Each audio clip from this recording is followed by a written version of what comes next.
Well, when we talk mission command, I think it's important for people to contextualize it and understand where it is within the greater framework of our doctrine and how we view warfighting. Now, mission command is a philosophy, and we are looking for commanders, leaders, and all soldiers to execute the philosophy. We do it through the warfighting function of mission command, whose purpose is to synchronize the other 5 warfighting functions. But the purpose of both executing the philosophy through the warfighting function is to conduct unified land operations. And the purpose of unified land operations is to seize, retain, and exploit the initiative. It's not to seize terrain, it's to seize and exploit initiative and to maintain a position of relative advantage against your adversary, whoever that adversary is. And to do that, you have to have adaptive and agile leaders, adaptive and agile units, and you have to do that built on a bedrock of trust throughout the formation.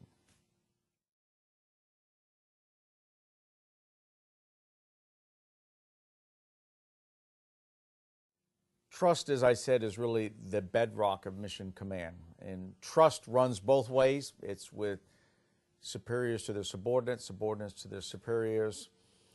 And trust has many aspects of it. There's the trust aspect with regards to if I tell you to do something, are you going to do it? If you tell me you did do something, did it get done? But there's also has to be the trust aspect of this with regards to competence, in that do I trust that you have the capability to do something? And so it's not blind trust.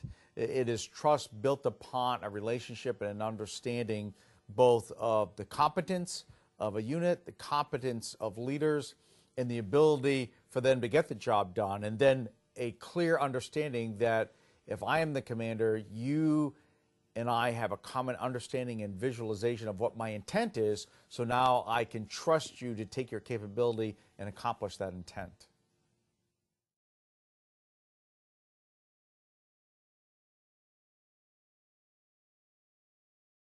Well, this building of trust, as I said, is multifaceted. And you do have to build that into units because you, first of all, have to build the competence that trust is built upon. And so as a commander, if you are going to have trust that a unit has a capability to do something, you have to set up a training plan that ensures that unit knows how to do it. And so if they are going to conduct a deliberate breach of an obstacle, you trust that they will accomplish that mission in accordance with your intent because you have seen them do it in training. You have trained them in that. You have given them the basic principles. Now, you are going to assume they have a level of adaptability and agility if the terrain changes, if the enemy changes, and you are empowering them to make the decisions they need to be made to kind of fight through those things as the conditions change. However, you understand that they have this common capability that you have complete trust and confidence in, that they will be able to take their skills and get the job done. And so you have to build into the formation that capability. You have to build into the formation a way to exchange ideas so that we come to this common understanding and we come to this common framework of the problem, so that as the problem develops and unexpected events occur, we have this common end state of where we're coming to, and therefore we allow disciplined initiative to occur to overcome obstacles to get to that end state. But how we come to a common visualization of the end state takes training and education. It requires looking at common problems and then discussing amongst yourself how you would solve it so that you can predict how subordinates are going to react to something, so that subordinates can predict how a superior headquarters is going to take information, how they will put it in context. So it really takes quite a bit of training and education to truly, I think, inculcate both the philosophy of mission command as well as a warfighting function.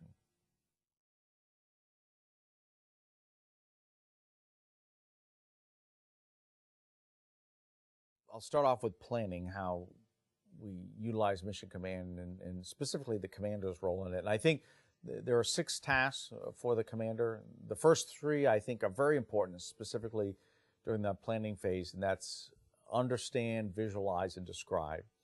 So when you're starting to put the plan together, it's very important for the commander, him or herself, to come to their own personal understanding of the problem set ahead. And then they have to, in their mind, sort of visualize both what the problem is, how they see the battle unfolding, how they see their unit, their organization accomplishing the mission. And then they have to describe it. They have to describe it to their staff. So when their staff starts to build the plan, the staff has in the back of their mind what the commander's visualization was of what right looks like.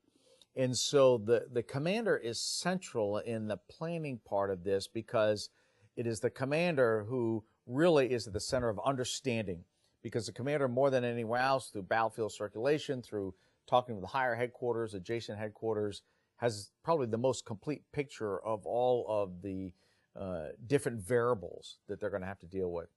And then that commander has to take all of these various inputs, some of which are provided by the staff, and visualize what this thing is going to look like, and then describe it to people. Describe it in a manner that resonates with them. So they have to understand who their audience is. When they're describing something to the planning staff that is working this day in, day out, that may be a very different manner in which you would describe it to platoon leaders who are not nearly as aware of all of the variables that are out there. So I think that is key during the planning phase. When you take a look at the preparation part of this, it is then, what does the commander expect of the subordinate units to do?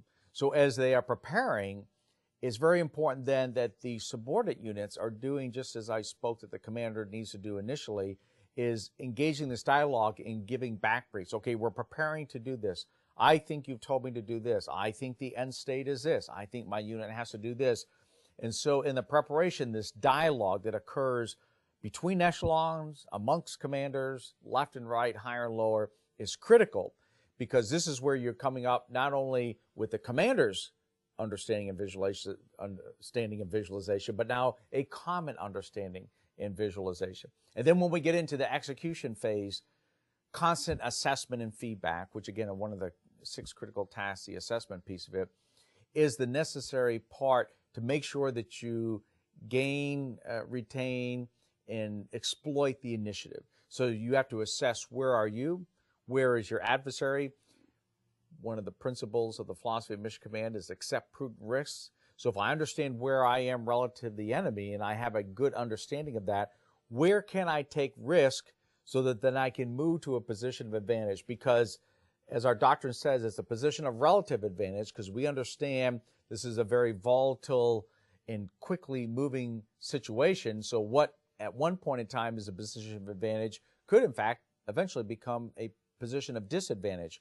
Well, you are only going to know that if you have good assessment tools, if you're getting good feedback, if you have good common understanding and awareness. So I think there are some common skills that go throughout planning, preparation, and execution, but there are some unique ones in each phase of that.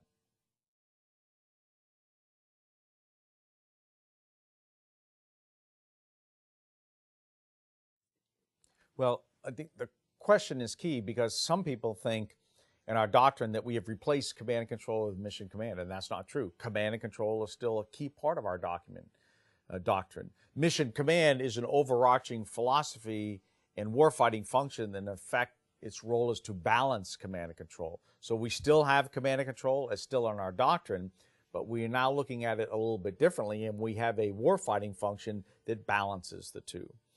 And that's a critical point to understand, because sometimes control is paramount, and then sometimes the art of command is going to be the thing that we are leveraging the most.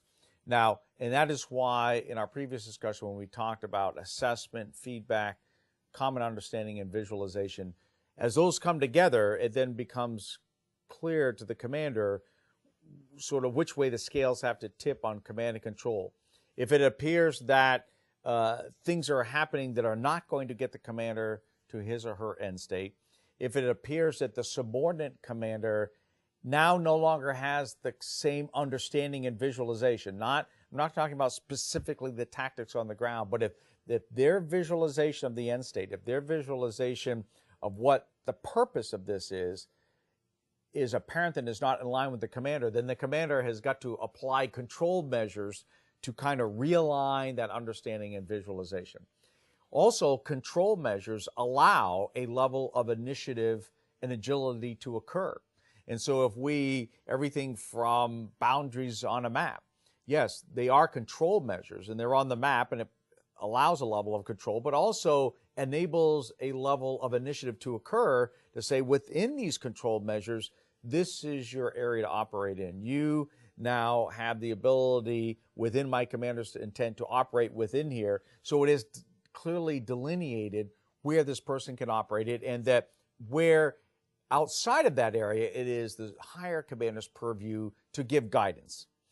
And so if it then appears that the subordinate unit is acting in accordance with the commander's intent, has the same understanding of the end state, has a common visualization of all the players on the battlefield, then the commander then can rely upon the art of command, commander's intent, continue to reinforce what the end state is, because the commander sees that what is going on currently seems to be in compliance with his or her intent, and therefore does not need any additional control measures. And so it is this constant balancing of command and control between units, between capabilities, to make sure in the end everyone is headed in the same direction with regards to end state, purpose of the mission, and a common understanding of what success looks like.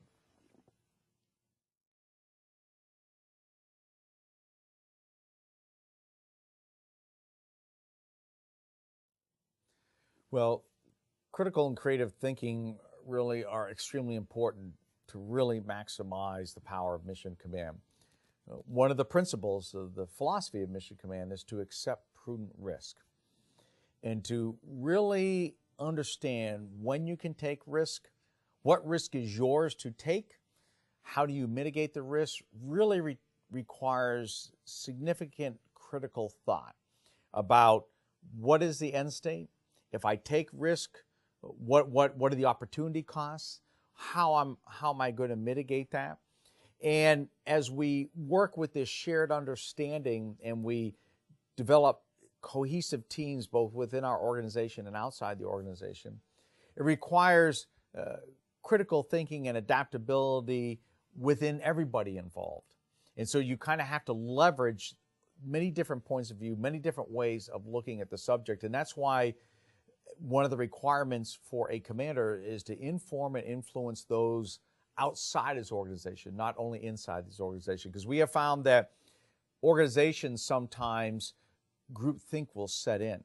And so if you inform and influence those outside the organization, you are much more likely to get maybe a more critical look at what you're doing. People could ask questions that maybe you had forgot to ask. And so it is a very important way to get a true assessment, not just your personal assessment, but a holistic assessment, so that you can go back and just truly understand where you can take that prudent risk. Because again, we are trying to exploit the initiative.